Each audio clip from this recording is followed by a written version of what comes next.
And I ask for applause for our speakers, Bruns, FX, and Greg, who are gonna, well, we might see Google and Apple go down today.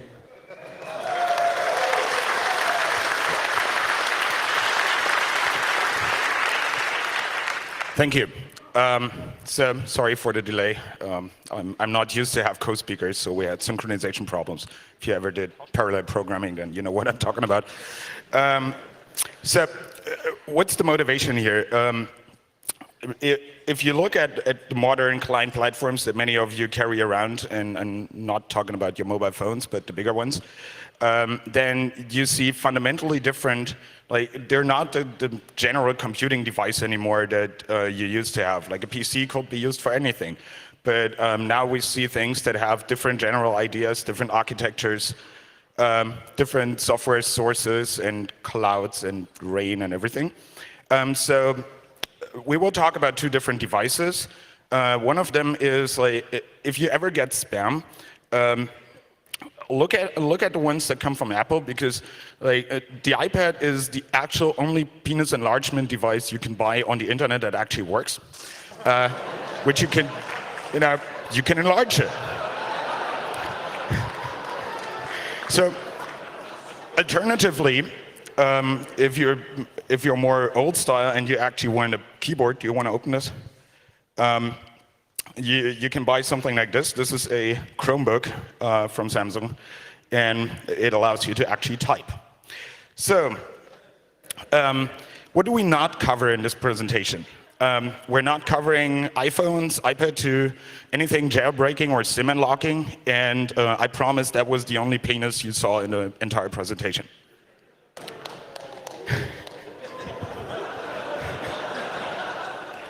So, let's get a bit serious. We had the question before about the fanboys. I had this idea of having the Apple fanboys with turtlenecks on one side and then the Google fanboys with bright colors on the other. Anytime you buy a device or you decide to use a certain device, keep in mind that they're not doing this for fun or because they want to be nice to you or anything. There is very solid reasons behind it. In this case, it's 29 billion US dollars reasons, which essentially comes from 32 million devices sold only in last year. And that makes 20 billion US dollars just income. On top of that, 30% of every sale in App Store goes to Apple. That's another 6 billion. And then 30% of the revenue that your mobile carrier does with your iPad actually goes to Apple, which ends up being $2.8 billion, which goes to 28,000 shareholders. And that's the entire reason they make the iPad. So, accordingly, the design goals of a device like an iPad are centered around this idea of revenue. So what Apple wants is a consistent, fluent user interface that you all jerk off to. They want integrity protection of the operating system and upgrades simply because they want to keep control over them, and they want to restrict everything third party. Where you get the software, what the software can do, what the content is, what content you can see, and what payment models there are. Protecting your data is actually not part of the business model. So you get your software from the App Store, which essentially is your only source for software. If it's not any App Store, it doesn't exist. Like, if Google doesn't find it, it doesn't exist, right? You have an Apple ID, you have a very restrictive and fairly intransparent sign-up process for development. We went through that ourselves and got rejected several times for, don't know. You're supposed to pay like $100 or $99 a year. If you're a lawyer or aspiring lawyer, I highly recommend reading the Apple contracts that come with the App Store. They're extremely entertaining. So essentially, pretty much every right that you would like to have goes to Apple, but the entire damage is limited to $50. So whatever they fuck up, the maximum damage they have is $50, which is half of the damage that a credit card puts on you. So the same actually holds true for the review process for apps when you submit apps for the App Store. Essentially, nobody knows what happens. So they could have a bunch of monkeys sitting there and like clicking on iPhones. Nobody fucking knows. It actually takes a while, and here's the first security issue with that. It actually also takes a while for updates. So if you are a developer and you fucked up your app and you want to ship a security update, it will actually possibly take about like 2 weeks or be rejected for inappropriate content. So if you ever considered why there's no security software for the iPhone, for example, that is exactly the reason Apple doesn't want you to have the feeling that security software is necessary. So on the other hand, why does Google actually make the Chromebook? So you have to understand that Google actually makes 96% of their revenue, which ends up being $28 billion a year from advertisement. So that leaves them with about $8 billion profit. They're not really paying that much taxes, actually, which is to 67% voting power, or 91% of the financial power goes to the two founders and the now former CEO. So for that to happen, for the user to actually supply all the data that they can burn into profiles and then sell for this large amount of money, the user actually has to trust Google that Google will do the right thing. And if you ever wondered why Google comes out with like free operating systems for mobile phones, this is what Warren Buffett calls a economic moat. So you have a cursor, which is Google's money-making machine for ads, and you don't want other companies to get close to the cursor. So you're providing free products in spaces where other companies actually need to pay and actually need to make revenue off the product. And so you prevent other people from getting into your market.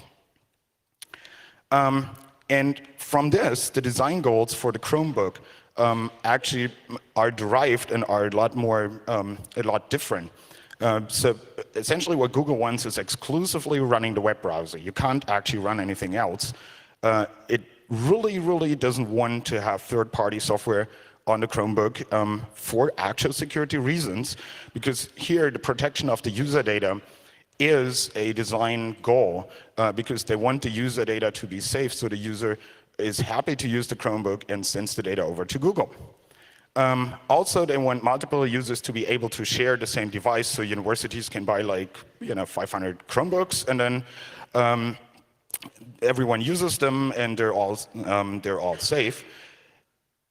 And also, Google understood very early that winning the hearts of the nerds is most important. So if Google sets up a DNS, none of the nerds will say, well, they're collecting all this data, because all of the nerds go like, look at this IP address, 8.8.8.8, this is so cool.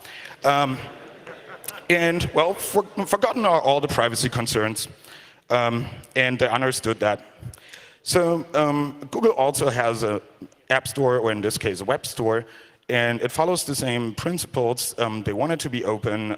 You only pay like $5 for publishing. You can only publish Chrome extensions. Everything is HTML, JavaScript. Chrome extensions for the Chromebook cannot have NP API, which is the old Netscape plugin API, binaries, because they don't want binaries on a Chromebook. And the contractual relationship is actually fairly light compared to Apple's, but then compared to Apple's, everything is light. So let's go into details. Greg here will walk you through the iPad. All right. Good evening, everyone. So for the iPad details, first of all, we are going to have a quick look over how Apple actually implemented the iPad to achieve the design goals that FX already provided details on.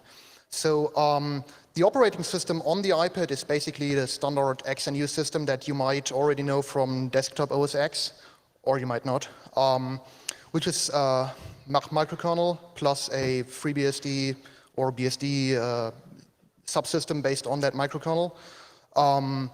it's like the usual Unix system, like having a kernel and user processes and one non-root user named mobile, which is actually the user that runs all the apps on your iDevice. There's a little bit of extra security on the system. For instance, a kernel module called seatbelt, and it's used to assign profiles to applications. For instance, this application is not allowed to use internet, or it's not allowed to, I don't know, make use of location services and whatnot. There is a signature scheme for binary files that is implemented right from the bootloader on up to the kernel. And this is what we're going to detail on the next slides. Also, there is a system-wide secure storage for credentials, like for your mail passwords, wireless LAN passwords. But this is not like a disk encryption system itself. So all the data you put on the device is actually not encrypted. So like all the dirty images that might be on your iDevice, all this is not encrypted. And there is actually, at least to our knowledge, no app that performs like full disk encryption for the device. Also, there is like in any decent operating system you'd expect, there is ASLR and DEP, at least in most recent iOS versions. And that's basically it. So the integrity protection scheme that is implemented on the iPad, which does all the signature verification stuff, is based right from the bootloader on. So the bootloader resides in ROM, which is like real ROM. It's not writable. You can only read it. And within this ROM, there is the like first level bootloader. Also, there is a Apple public key in that ROM, and the bootloader uses this public key to subsequently verify all the bootloader stages that are loaded afterwards. So the ROM bootloader loads the LLB from Flash and verifies its signature using the Apple public key stored in the ROM. Right, so the LLB will then load the next bootloader stage from Flash again, verifies the signature, and the next bootloader stage can then load the kernel, also verify the kernel signature, and then the kernel starts and all the fancy user processes can be kickstarted and all that. And that's basically it. The kernel then makes use of a special binary signature scheme to verify the applications on the actual device. All right, that's at least the fancy theory behind it. When they implemented it, they might have realized, you know, bootloader stages in Flash can be corrupted. So it wouldn't be very nice if the device was bricked just because the bootloader stages in Flash get corrupted. All right, no problem. So they added support to the bootloader to support USB, like USB-based file upload. So the bootloader says, yeah, you know, there is this special recovery mode, which is called DFU mode. You can enter it by pressing a button combination during boot process. And once you enter DFU mode, the bootloader will actually allow subsequent bootloader stages to be uploaded using USB. Still, signature verification will be done. So this is not like a very obvious backdoor that you could use. Still, signature verification is done, but of course, the bootloader say implements an additional feature. So basically, there's a buffer overflow in the USB handling code, and when you upload a bootloader image or a subsequent bootloader image, then you can overwrite memory, exploit it to execute arbitrary code from the bootloader on. And that you can use to break the whole chain of trust. And this is interesting because Apple cannot fix it, because the bug actually resides in the ROM bootloader code. And this cannot be replaced without removing the chip. So this is the first fail here. There is some way to overcome the code signature scheme right from the bootloader on, and it's not even patchable. So that's for the first fail.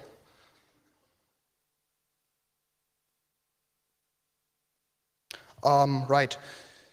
But this bug is already known, and so we were interested in how Apple actually implements all the rest of it. So to do the code verification, Apple uses X509. X509 is like a standard, and so Apple probably thought it's good to stick with it. So they use certificate chains to actually provide signatures for their code.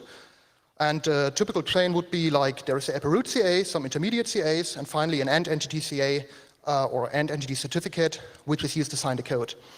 When we disassembled the bootloader code, we found that for some reason it would not verify the X509 basic constraints. So for those of you who don't know what basic constraints is, X509 is usually used to build chains of trust. That is, one certificate follows another, and the first one signs the second one, and so on, and so on, and so on, until you reach the end entity certificate. And the end entity certificate is then not allowed to sign any more certificates, right? Because otherwise, the end entity could just extend the trust of the root CA to some arbitrary other guys, which is not intended to do. So the fact, if a certificate is actually a CA certificate and may sign further certificates, is encoded in the basic constraints field. And this is what Apple does not track in the bootloader.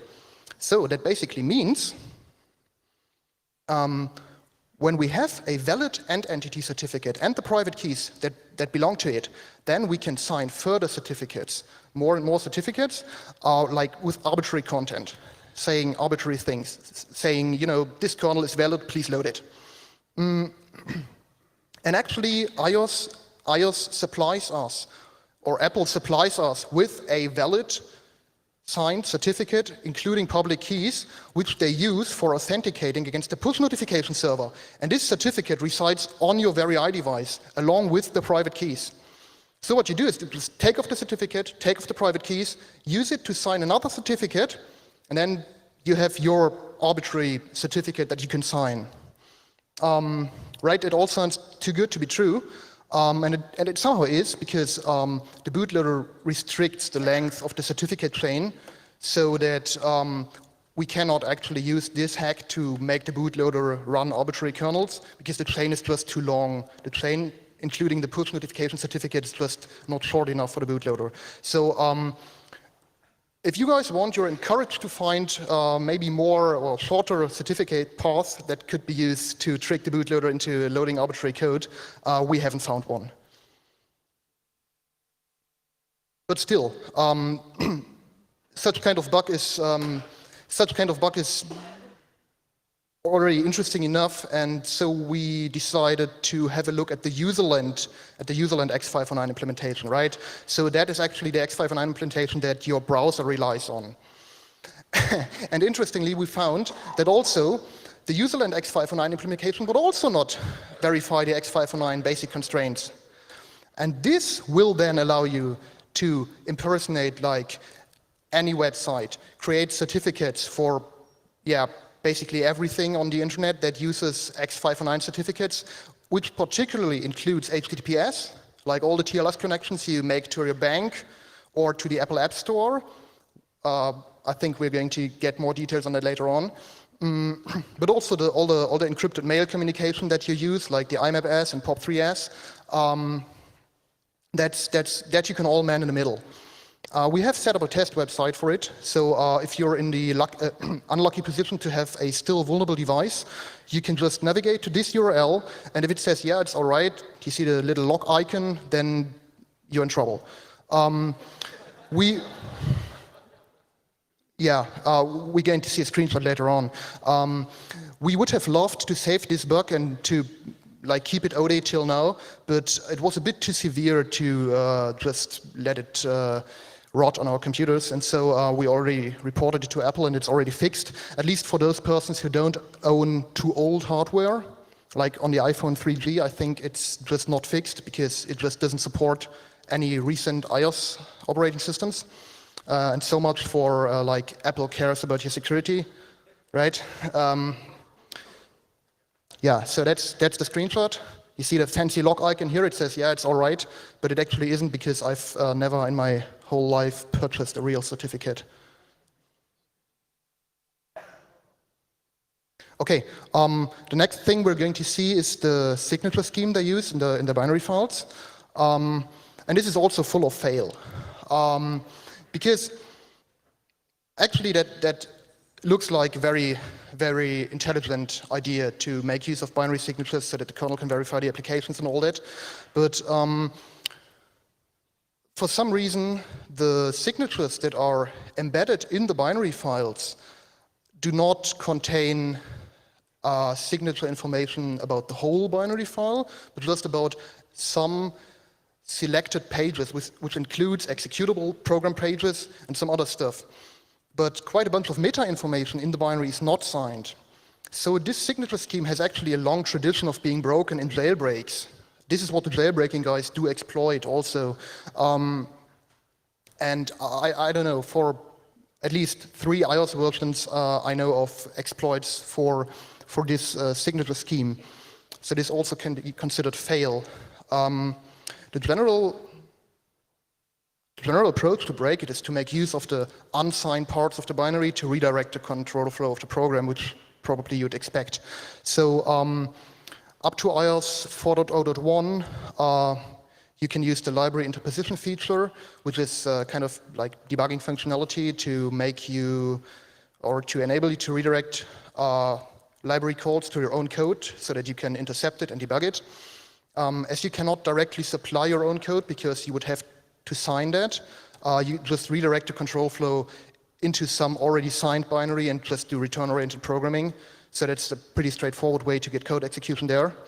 On iOS 4.1, they fixed the bug above, but still there is, of course, still other unsigned meta information, which is called the initializer section. That's similar to the constructor section in an ELF binary, which allows you to specify an address of a function that has to be called when the binary is loaded. And that's pretty straightforward to redirect the control flow to any part of the program that is already signed. So again, you do return-oriented programming and that's it. And basically in more recent iOS versions like 4.2.1, you basically do the same, but you have to pay some attention to overcome ASLR and do some fancy tricks to overcome some range checks, but basically the bug is the same that you exploit. You still exploit the fact that not the whole binary is signed. So also the signature scheme is considered a big fail, at least from our point of view. So just a short word about the update process. On iOS, the update process is actually pretty straightforward. Operating system updates are covered by the integrity protection of the operating system. So if you update the operating system, then you basically reinstall it using iTunes, at least for iOS, for older iOS versions. The iOS 5 supports over-the-air updates, which we haven't analyzed yet, so I can't make any claims here. But for older iOS versions, that's exactly the situation that the integrity protection scheme already covers it. Application updates, like all the stuff that you receive from the App Store, are also covered by the App Store, and this is what Bruns is going to detail on. So I won't get too much into detail here. There is one thing, if you have a radio chip, a GSM radio chip in your iDevice, then the carrier can actually push, say, profiles to your device. And those profiles include APN settings for the PPP connection, all that stuff. Also include proxy settings, but we haven't had a deep look into it. So again, you're encouraged to look into those profiles and see if there's anything useful or interesting we can make of it. All right, I think that's it. So I'm going to hand over to Bruns. Hi. So I'm going to talk a bit about the App Store architecture. The App Store is mostly like a standard online store. So you have content in HTML and JavaScript, which is rendered by a browser and is transported via HTTP. And for things like login and authentication and checkout, you switch to HTTPS. So the client is mostly a WebKit, which only talks to whitelisted hosts and which has some special API which is implemented in native code. So there are several problems with this. If you want to profit from browser security features, then you need a browser's user interface. Because, well, without an address bar, HTTPS does not make so much sense. And if you do not indicate the source of pop-ups, then the user does not know whether a pop-up asking you for your password is actually supplied by a secure page or by an insecure page. Furthermore, the JavaScript library kind of circumvents the same origin policy. So, well, standard web security does not cut the cake for Apple. And this is why man-in-the-middle attacks are really, really bad. You can inject JavaScript into some harmless page and redress the entire user interface and fish for passwords. Or you can install and make the victim even pay for your historian by just calling this API function, iTunes.byAction. And things like CSRF tokens do not really apply because the native code will happily inject all the correct tokens for you. This is really hard to fix for Apple because the only thing they could do is switch the entire store over to HTTPS only. So here we have a screenshot of how the login screen looks like. You see no indication of the source of it. It's designed to look like a native app and not like a web page, the entire app store. And here's the code how to render a fake login screen. So, however, not even vanilla web security was done correct in the App Store. There were many things, like insecure cookies allowing to take over accounts, missing or, well, really missing CSRF tokens. And, well, if you had an XSS bug anywhere, then you would get really, really trouble, because you would get drive-by downloads. And we had an XSS in the search field, actually.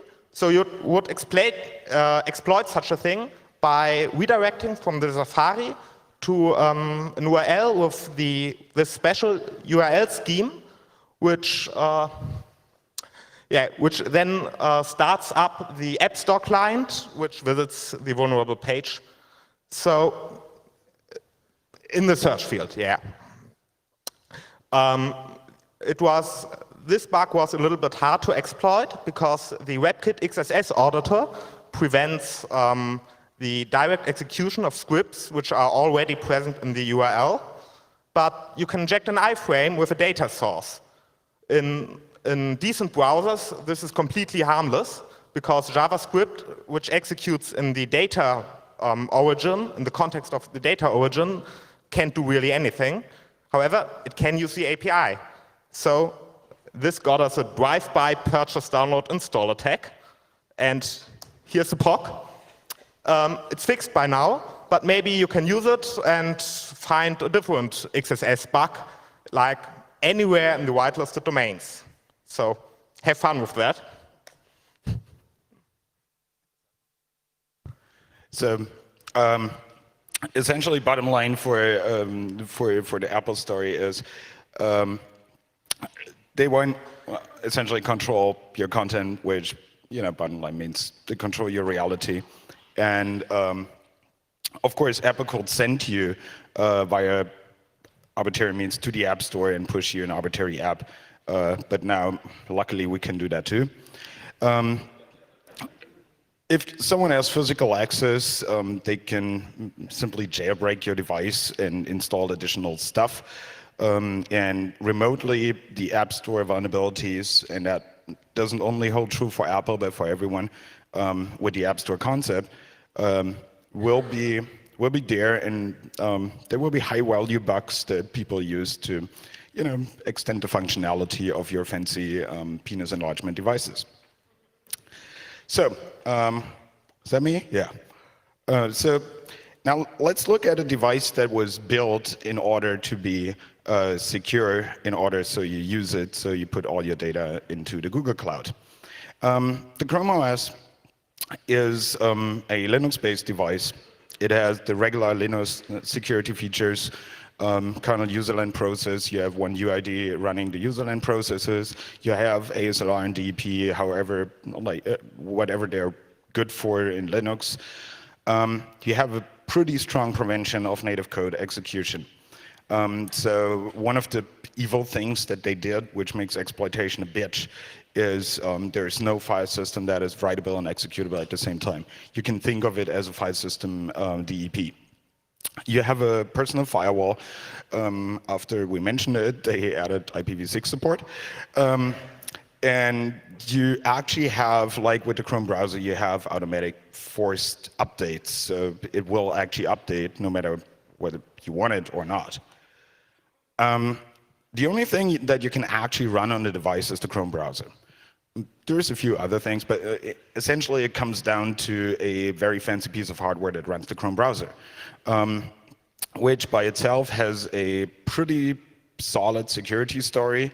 It has a SUID sandbox, so every process runs on a different user ID, and you're not executing binary plugins. It actually hides the file system from you, so when you're trying to save a file, it will only show you the locations that you are supposed to see. Funnily enough, of course, the Flash plugin coming from Adobe just completely ignores this idea and shows you the entire file system. But this is not a security boundary. This is just to not confuse the user. What we found really funny is, remember like 2008 when Alex Soderov and the people had this MD5 collision certificate for SSL. So Firefox went that way that they added the certificate in order to set the block bit. Well, Chrome did that too, but they left out to setting the block bit. So it is in your certificate store explicitly installed, but it's not set invalid. Doesn't get you anywhere because the certificate is back to 2004 or something. However, that was kind of funny. You have a developer mode on the Chromebook, so you don't have to jailbreak it. You have a little switch that you can turn on, then you get a big scary screen that says, well, now you're violating your warranty or whatnot. And then you actually get root access. So how does the protection work on the Chromebook? So they actually had some really good ideas. The firmware and the kernel and the root file system, they're there twice. Like there's 2 copies of each. And every copy is like one chain. So you have the read-only memory on flash that verifies the firmware key block, that verifies the firmware preamble, and it goes on and on. It verifies the kernel, it verifies everything. The key material in every stage obviously sits in the stage before, and the 2 file systems and kernels and everything being redundant allows them to actually have pretty decent recovery stories. Also, the file system integrity protection is something new. It's called DM Verity, so it's a DM module for the device manager. So what they do is they actually have the file system not covering the entire partition, but there's SHA-1 hashes of the blocks behind this, and then there is a hash over the hashes that gets passed as a kernel parameter into the kernel when you boot the kernel. So that is pretty smart because you're actually checking the integrity of individual blocks below the file system once the block is accessed. And once the block is accessed and is in cache, you're not checking the signature again. It's a principle that many embedded systems people should actually follow. So there's a few imperfections that we found. Well, Google guys are smart, and we're not so smart. So, but there's a few things that show the partition table is actually not integrity protected. So, if someone can write your partition table, you're pretty much fucked. Then there's 2 partitions. One is called the OEM partition. One is called the EFI partition, and they're not integrity protected. So if you would actually buy the story that the Chromium OS is the same as the Chrome OS, and you compile the Chromium OS and you put it on your personal laptop thingy, you're not running the Chrome EFI BIOS. So it will actually load EFI stuff from your EFI partition. And Chrome doesn't care about this scenario, and they just load whatever you have, and this enables you to have EFI backdoors. Also, there's a funny, unfortunately not exploitable, but funny breach in the integrity protection chain. Because what they do is, like I told you, that the pass the SHA-1 of the file system when they load the kernel. However, what they sign and what they check is this, like when they actually load the kernel, is this parameter line. And after the check, they're actually passing in the GUID of the partition that is going to contain the hashes. So this is what's signed, and this is what's actually booted. So if the firmware can be made to, fuck this up, then it's actually using arbitrary disk space to verify the SHA-1 hashes. Also, I mentioned in the intro that the Chromebook is meant to be used by many people. So what Jörn, who's unfortunately not here because he's DJing right now at our party already, what he found out is it's really trivial to solder two pins together and make the read-only flash area less read-only. So once you install a different initial bootstrap loader, you obviously can do whatever you want. So in this university scenario I mentioned before, it is 2 solder points to own every other student in your class forever. Here's the user data encryption. It's pretty decent. I'm going to skip over that because we're running out of time. What is interesting is that what Google did was they actually connected your account password to the crypto scheme. So the part of the key scheme actually depends on your account password, which is then truncated to prevent offline brute force, however effective that is. So, Web Store. Yep. Yeah. So, the Google Web Store is used to distribute extensions for the Chrome browser, and which are mostly in HTML and JavaScript. And these extensions get access to an additional API, depending on permissions granted to them by the user upon install. These extensions are partially for free, partially you have to pay for them, but you always get the source code because it's JavaScript. And extensions are really, really good for e-banking Trojans and this kind of things, because the API is designed to make it simple to inject into the DOM of other pages. So, I mean, it's like a work of a few hours to write something to attack an e-banking site in this. The first thing to note is that you do not have to actually pay for paid extensions. You can just construct an URL which allows you to download them. This also applies to to extensions in beta testing, and Google won't fix it. They will update the documentation. That's their fix. So how to install malicious extensions onto a victim's browser? So the first thing is, of course, social engineering. But otherwise, what's interesting is Google Sync. So you can synchronize a list of installed extensions to your Google account. And if you enable this, then a pwned Google account means a pwned browser. Furthermore, there was one really nice bug. So Chrome exposes a special API to the web store domain, and this one is used to install extensions.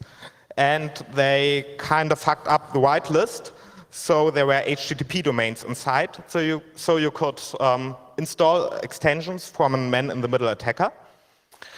And the confirmation dialog, where the user grants the permission, also used to be rendered from JavaScript, which could be forgotten by the attacker.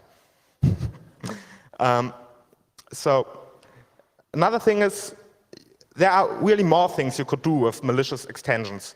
For example, you could run clickjacking attacks against internal browser pages in order to do things like insert new SSL certificates, or you could rewrite download links so that they point to malicious files afterwards in order to get full system compromise. Okay, so much for the Google Web Store. Another thing we looked at are Google Apps. Google Apps are very different. These are just plain web apps like Google Docs or Gmail. And you need to see, if you use this, then you completely trust into one session cookie, or into a lot of session cookies. If you lose one of them, all your data is lost, or if Google stops behaving fair to you. And there are many Google apps by different authors. Also, many of the apps which are by now provided by Google were actually produced by companies which Google bought. And this is very inconsistent and basically an authentication nightmare. So some of the inconsistencies. One thing was macros in Google Docs. So in Google Docs, you can upload macros in some JavaScript dialect, and these are executed server-side. Also, you're supposed to, there's some kind of marketplace for macros, where you can execute or import macros written by other people. For example, one of the most popular macros was a credit card number validity checker by some Russian authors. Yeah, so luckily you can inspect the source code. This one was actually benign. But if I used it in my spreadsheet, then later on the author could update his script, and it would update in my spreadsheet as well, and be less benign. Furthermore, uploaded macros are executed server-side, and they can issue web requests. And these come from Google servers. So that's fun for IP address filtering, and it's really fun for denial of service, because these Google servers have a big, big pipe. Only Google can DOS Google. So some more inconsistencies. When you surf long and look at the various different things that can happen between the Google pages, we had one bug where when you switched accounts, there was a token which was transferred in the clear. So I think the details are not that interesting any longer. It's fixed, and you could exploit it by logging a user in from a man-in-the-middle attacker. So there were also some cross-site scripting issues. I don't think I'll go into the details. But what's interesting is the quality of the code is really, really inconsistent. I mean, there are services like Postini by Google, which have an abysmal source code quality, like multiple cross-site scriptings in the search fields of an admin panel. I mean, it's really different, the quality of the different Google apps. Another important point, if you want to entrust your data to the cloud, is how do these different how do these different web apps exchange your data? So it's supposed to work via protocols like OAuth or OAuth2 or OAuth-sub. And the idea is a page like eve.com requests access to my data on Google and redirects my browser to the Google page, puts its access request into a get parameter, and then Google asks me whether I should allow the access, and then a token is generated and passed back. This is bad in view of URL redirectors, like this. Google wants to access my data on Google. Well, better allow. However, the data is sent in the end to us. Because it's leaked in the referrer. Because this huge URL there redirected to our homepage. So that's it for me. Thank you. So essentially, if you're a fanboy and you don't want to hear this, essentially Google can do whatever they want to your data. That's the whole point. If you follow the drama with G+ accounts, people putting all their data in there and then having the account canceled because their name doesn't sound like a real name.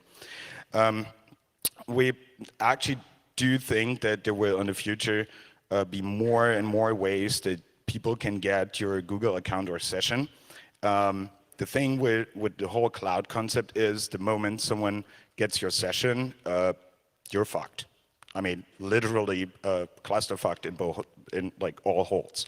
So if you like to go to cafes with Wavelan and hang around in the St. Oberkloppi in Berlin or somewhere, you shouldn't actually use your Google accounts. This can actually affect you really hardly. I talked to one of the HP Gary guys. They were watching Anonymous downloading their emails for 8 hours before Google actually closed their account. That hurts. Back to the Chromebook. If someone has physical access to the Chromebook, and Google doesn't promise you any security on a physical access scenario, they can essentially backdoor it, but forever. And that's bad because the design is the device is designed to be shared. And well, if you install a Chrome extension or you update a Chrome extension, be sure that you know that your ass is owned. So, in general, what we found after we looked at all those issues is this is not the security you're looking for. Whatever altruistic reasons you think the company has to provide you with the cool tools and the cool web apps, that's not the reasons they have. And if you rely on a cloud system to have all your data in, you're putting all your eggs in one basket, and it's not your basket. They don't care if they lose a single user. You will probably care if you lose all your data. What is also interesting is that if we look at web security, and I mean, the company Google is to the rim full of brilliant engineers. But even Google appears to think that OWASP top 10 is something that you need to achieve for compliance, which in fact, you should actually not have. Greg wants to say something, I think. Yeah, right. So the point here is regarding the Apple data protection. If Apple actually wanted to protect your data, they would probably allow you to roll your own crypto on the devices, to exchange the root keys and all that stuff, but they don't. That's not about your data. That's about Apple's security here. That's not your security, right? So that's just regarding the features marketed as security for you, maybe security for the vendor. That's the point here, I guess, yeah. And with that, we thank you for being here, and now we open for questions because we actually have fucking time. And then we go to a large party that we provide a bus schedule to. So if you actually want to hop on a bus and then go to a party, this is the night to do so. Thank you.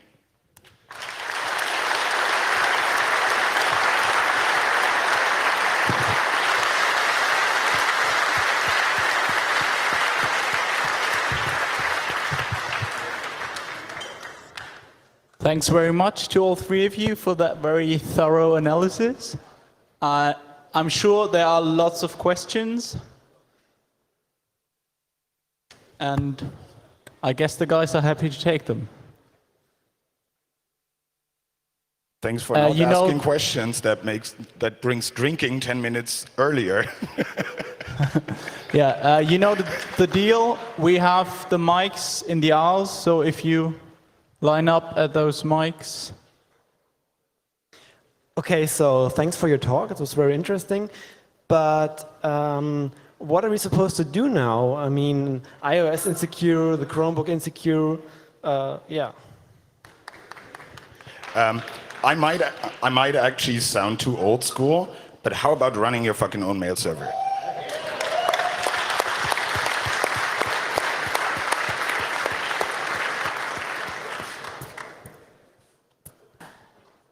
Hi, you mentioned that the iPad comes with is shipped with a user certificate. I wonder, is it really shipped with the certificate, or is it the one which is downloaded during the activation of the iPad? As far as I remember, it is not, yeah, it is actually downloaded as far as I remember. So, but in that scenario, it doesn't make any difference because you get the certificate when you register or activate the device. So, one question from the internet. Does the two-factor authentication protect against the Google Chromebook attacks? I think he means two-factor authentication process helps against the Google Chromebook attacks? I think meant is the Google two-factor authentication where you get an SMS message with a token for login. So most of the attacks, like not just the ones that we found, but the ones that we're expecting to see in the future, deal with, especially in the Google Cloud scenario, deal with stealing the session cookie. So that's past authentication. So no matter how many factors you used for authentication, at the end of the day, the web applications need to keep the authentication state, and that's in a session cookie, and this is what you usually steal.